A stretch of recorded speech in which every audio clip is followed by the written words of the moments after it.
Hi, I'm Taylor Goldsberry. I'm going to be doing a movement analysis on shooting a basketball shot in a three-pointer. So I've been a Utah State fan my whole life. I've been going to games since I was little, and I have one player that I wanted to be like the most.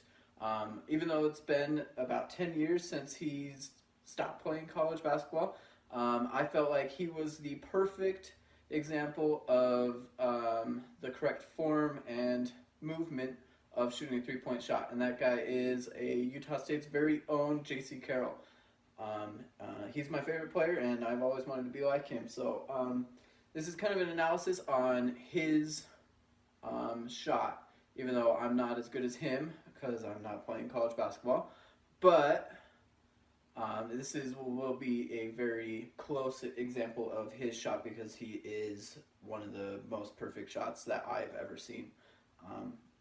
So the phases of a basketball of his shot. So he's in his standing form. Most of the time he came off the screens and stuff, but this will be on just a normal jump shot. But so his prep phase, he's standing there. He has arms out, ready to catch it. So he's just standing here, maybe a little bit of knees bent, but he's ready for the shot. So then the next phase is the down phase. So he goes down. So you've got the knee flexion, you've got elbow flexion, and elbow extension once the ball is in the hand. As the ball is, you're cradling the ball there. You've got the knees flexed, and you've got the ankles dorsiflexed. And then as you transition from the down phase, you go up into the up phase. In the up phase, you've got the ankles plantar flexed, you've got the knee extension, you've got hips extended, and you've got the elbow extension, and you've got, right at the top of the phase, the wrist flexion. Moving from that phase, you go into the landing phase. You've got the wrist extending now that the ball is gone. You've got the elbow being flexed. You've got the knees flexed and the ankles dorsiflexed. And then you go into a recovery phase where you go back to standing with the knees extended and the arms extended, ready to go. So analyzing the muscles that are going along with all these phases, you've got the agonist muscles and the wrist. So you've got there's a lot of them. So there's the flexor carpi radialis, the palmaris longus, the flexor carpi ulnaris, the flexor digitorum superficialis, the flexor digitorum profundus, and the flexor pollicis longus. Now all of these agonist muscles, they're all going to be having the same type of contraction all together, as their action is to flex the wrist. This happens in that up phase. So all those agonist muscles, they are concentric during that up phase where the wrist is being flexed. And then in the down phase and the landing phase, you have it being eccentric as the wrist is extended. All right, so in the next joint, you've got the elbow. The muscles that are working in that one is the triceps brachii and the anconeus. Those are the agonist muscles. They are in charge of extending the arm at the elbow. So they are going to be concentric during that up phase as well as it is extending to release the ball. And then it is eccentric during that down phase when it is flexed, and the landing phase as well as it's being flexed. The next joint is the hips. The muscles that are in charge of that are the hamstrings, or the semitendinosus, the semimembranosus, the biceps femoris, and the gluteus maximus, which isn't a hamstring muscle but is a muscle all by itself. They are in charge of the hip extension. So that is going to occur during that up phase as well. It's going to extend as you're going up. And then it's going to be eccentric during that down phase and the landing phase. The next joint is the knee joint. The agonist muscles that are in charge of that one are the quadriceps. So you've got the rectus femoris, the vastus lateralis, the vastus medialis, and the vastus intermedius, which is deep to the rectus femoris. So they are going to be in charge of the knee extension. So again, the concentric muscle contraction is going to happen during that up phase, and it's going to be eccentric during the down and the landing phase. And then the next joint is the ankle, and the muscles that are in charge of that one is the gastrocnemius and the soleus, which is deep to that. They're in charge of the ankle plantar flexion, and the gastrocnemius has a little bit of knee flexion as well. And they're going to be concentric again in the up phase when the ankles are being plantar flexed.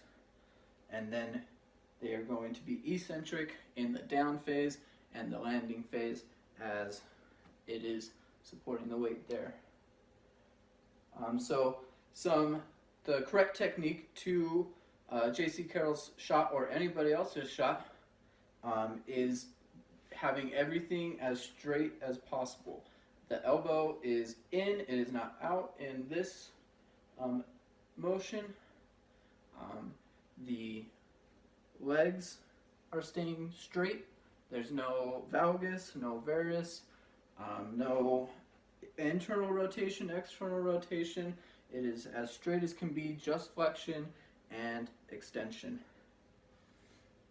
And especially in the ankle, you don't want any eversion or inversion, as inversion is the most popular movement that nobody likes in basketball. So the correct technique, you want the right leg to just be a little bit, as a right-handed shooter, since he was a right-handed shooter, you wanted the right leg just a little bit in front of the left leg in a straight line. So if I was to draw a straight line, the left leg is just behind that line. And the legs are about shoulder width apart. And like I said, everything straight, elbow straight. You want the ball to come right over that right eye as you shoot it. Wrist flexion right at the top of the peak of your jump. This will give you the best chance. One incorrect technique that is very popular amongst a lot of shooters is to have hip lateral and external rotation, where you have this motion. This is really important to one of the biomechanical principles that I'm going to talk about later, but balance and dynamic equilibrium. I'm going to talk about it a little bit as well in this demonstration. But so you've got the trunk straight, the basket straight ahead of you, but that incorrect technique where the hips laterally and externally rotate, forcing the legs to come that way as well. So you've got your trunk straight, but your body facing this way. So your balance, your center of gravity, right at the hips, is facing this way, basket's this way. So you're going to jump up, your momentum's going to take you this way, your shot's going this way, so you have to overcorrect your shot, so you got to push it right, which will cause the shot to be more inaccurate and cause you to be a poorer shooter. This is one of the things that J.C. Carroll was really good at, even coming off of the screens, which is one of the harder things to come off of, because as you're running, your hips are rotating as well, so it's just natural for them to come around. But that's one thing he was really good at, getting the hips straight, everything straight up, and shot.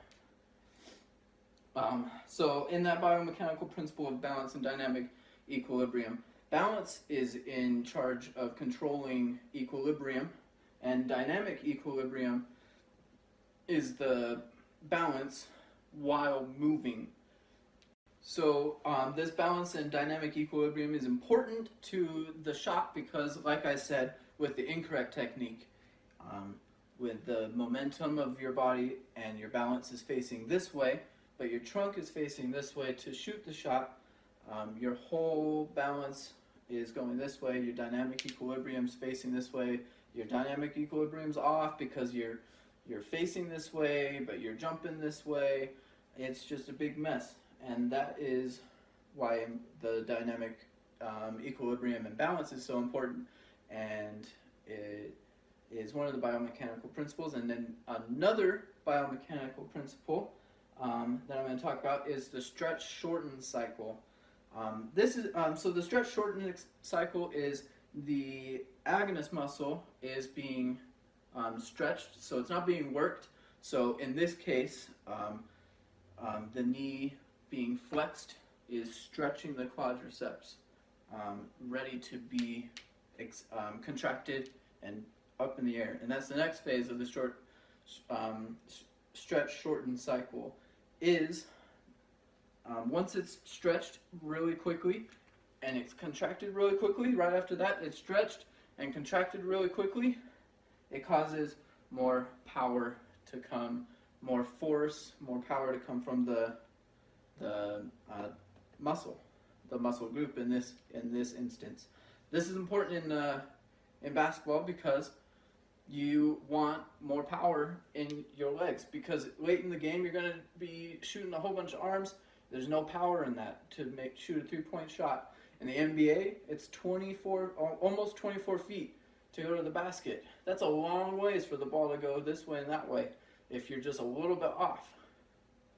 You're going to need those legs to get your shot up in the air and normal. As the more power you have here, the longer you're in the air to go through your shooting form in a proper way. And if you're a short guy like me, the ability to hang in the air longer and let the big guys jump real quick, fall down on the ground, you're still in the air, able to shoot your shot. And then the last biomechanical principle I'm going to talk about is the law of reaction. So the law of reaction states that there's an opposite and equal reaction to every action. So in this case, it would be the force going in to the ground for basketball. As you're going to go into your shot, is the force going into the ground. The force from the ground is going to have the same force coming up in the air to meet you and force you into the air. This is important, just like I said before with the stretch-shorten cycle. It gives you the ability to jump up in the air. The more force you bring down into a shot, so like a jump shot, you're really coming down with a lot of force, it'll raise you up. These are one of the more accurate shots, is a jump shot, as it gives you more power to be in the air, which goes also along with the stretch-shorten cycle. You come in hard and a quick stretch, a stretch and then a quick contraction of the quads to lift you up in the air. And that is the movement analysis of J.C. Carroll's shot, as well as I hope my shot, as I want to be just like him. Thank you.